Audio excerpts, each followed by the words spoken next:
I lived in Russia on and off for about 10 or 12 years, and I had dealings with a vast number of different authorities, from the academic to the political. And towards the end of my time, when the rector of the university had been fired, when almost everybody that he had appointed had been thrown out, and somehow I had been overlooked, I found myself dealing with the um, with the direct family, I think, of the Minister of Education, and therefore with significantly political individuals, and they were very happy to talk. And um, the, uh, the term is perigovar, and it doesn't quite mean the same as negotiation. It simply means talking, or rather listening and interjecting. It's a philosophical exchange. And while in the West we've become very fixated on this idea of negotiation or of agreement and contract, it's all a little bit more nebulous in uh, political Russia. Partly because it's, I think, buttressed by the experience of the Soviet atrocities.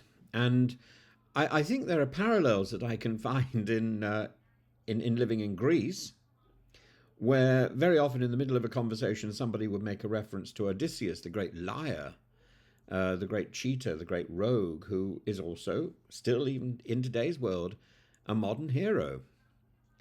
And the idea that you can best your opponent by deceit is very much alive in these countries that have experienced this these extremes of political nihilism. Really, Greece went through a dreadful phase, and and in an effort to stop Greece becoming communist, I think in some ways the heart was ripped out of the country.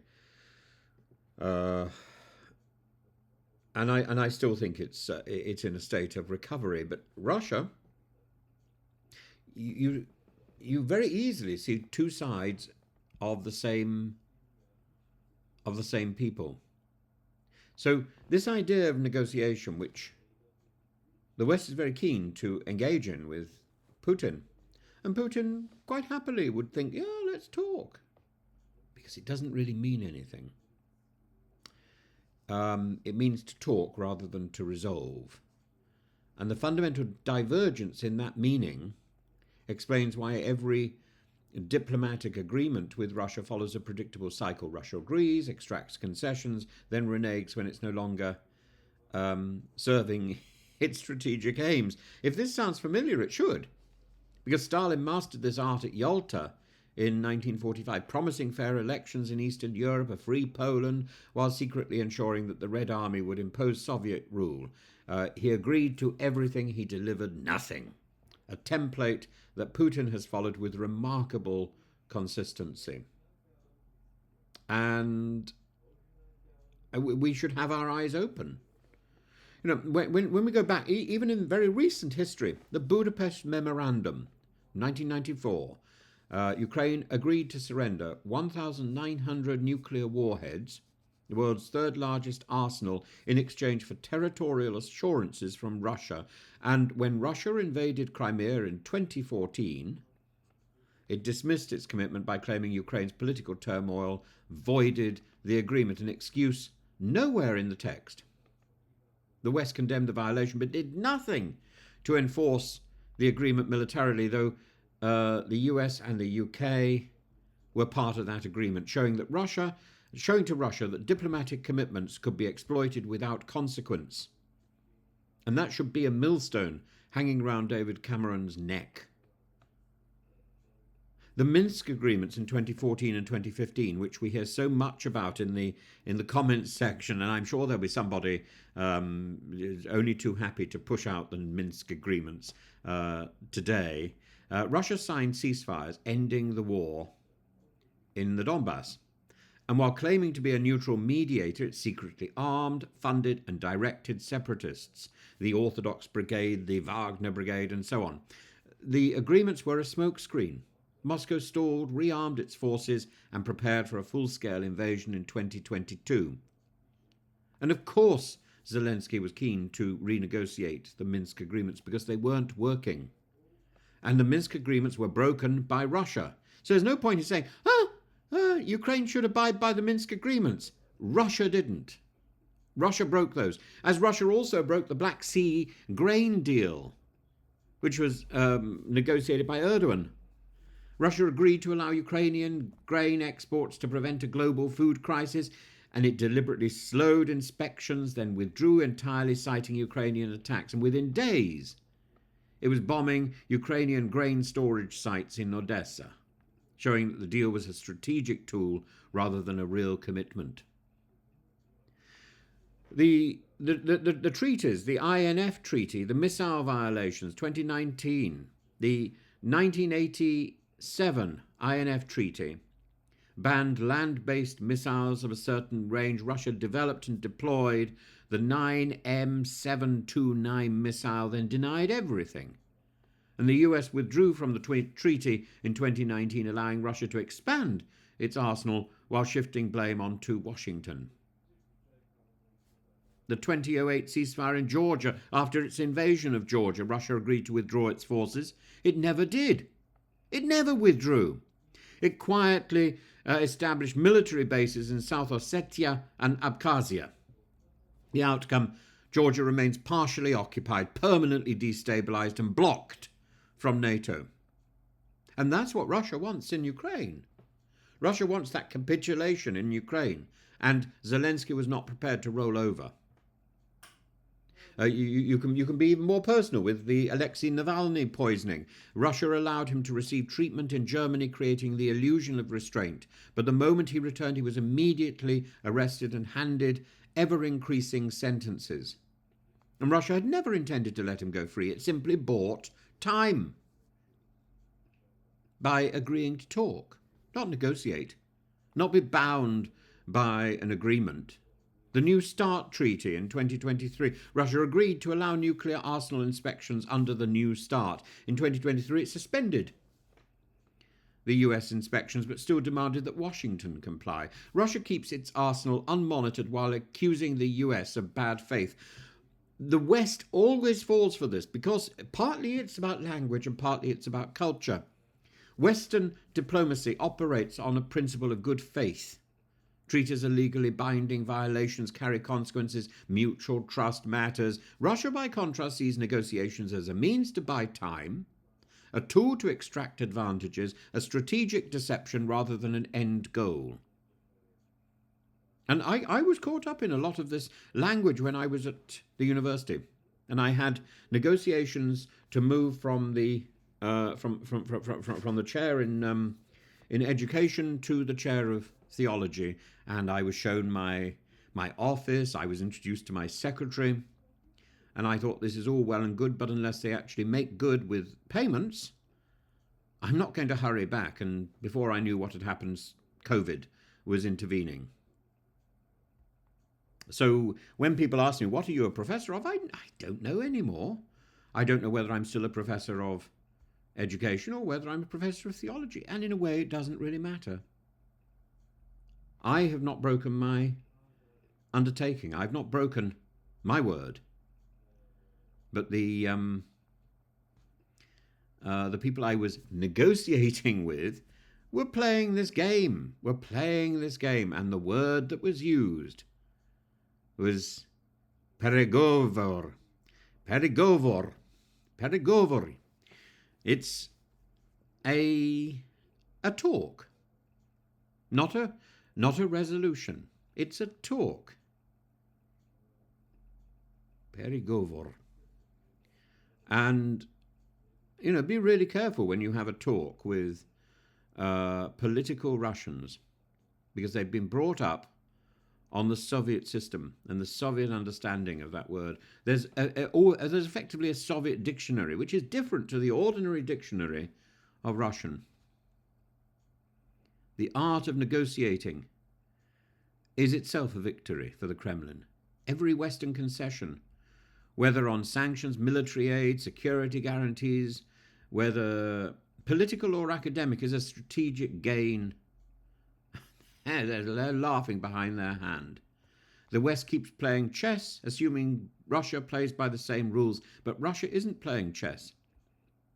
It's playing poker with a deck full of marked cards. And what should the West do? What should the West do? Should it abandon naive diplomacy, treat Russian agreements as temporary, not binding, assume Russian will renege the moment it benefits from them? Absolutely not. Absolutely not. We have to maintain our determination to hold to the true meaning of the words. The moment I see money, the moment I see that I'm paid, I would go back to my university. But I don't expect that will ever happen. I don't expect that will happen. And meanwhile, all manner of scurrilous things are claimed. All manner. And does that matter? Not hugely. I sit here and I look at what's happening in Britain, and I think I have touched evil. I have stared into the face of bureaucratic manipulation and bureaucratic chaos in a number of countries, but particularly in Russia. And I see elements of that happening here in the UK. I see it. I see it, I call it out, and people say, oh, you're talking about bureaucracy. It starts with bureaucracy. It starts with claiming that this word doesn't mean what you think it means. When you start twisting the words, when you start playing those games and saying, well, that word doesn't quite have that meaning, and we're doing that in the UK, you can say goodbye to truth. Should we impose consequences immediately on Russia? Sanctions should trigger automatically upon violations, no second chances, no reset buttons. Well, we must always hope. We must always hope. A world without hope is a world not worth living in. Should we remind the US that Europe is still in the front line? Well, that's something we should do. Britain should close all US military bases in the UK as a wake-up call? No. No, but we should make sure that the US remembers it's got military bases here. American leadership must understand Europe's security is their security. And we should we reframe this negotiation with Russia? Should we say, oh, we're not going to enter talks unless there's enforcement power? Any agreement must be structured so that Russia suffers the most if it cheats. What utter absurdity. No, we must play by the simple and direct meaning of the words as they're on the paper, as we say them. But we mustn't be naive to think that these Russian bullies schooled in the politics and the power that have been learnt from 1945 are going to play by the same rules. They're not. But as long as we know that, we have some sort of advantage. Don't we? And can't we use that knowledge? We can use history, but to play around with our principles, to play around with the meaning of words, is to play around with the very things that keep us safe. We go back to the Thomas More exchange in A Man for All Seasons.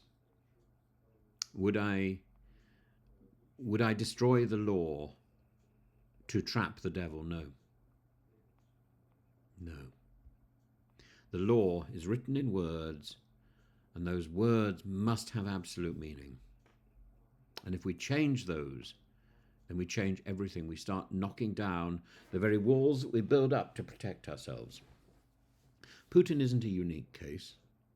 He's simply the latest in a long line of Russian leaders who have mastered the art of deceptive diplomacy, whether at Yalta in 1945, in Budapest in 1994, or at Minsk in 2015. The same playbook has been used: agree, delay, break, blame the West.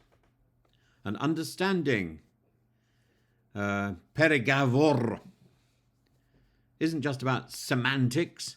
It's about recognizing that for Russia, negotiation, for a particular type of Russian, negotiation is merely a means of securing an advantage, and the sooner the West accepts this, the better prepared it will be, because as history shows, agreements with Russian politicians are never worth the paper they're written on. But that doesn't mean we shouldn't write, and that doesn't mean we shouldn't negotiate. And that doesn't mean we shouldn't be talking. We should be talking. We should be talking a great deal, because just by chance there's a possibility, a slim possibility, that truth will rub off. Because in the end, truth, the right, the good, prevails over the evil.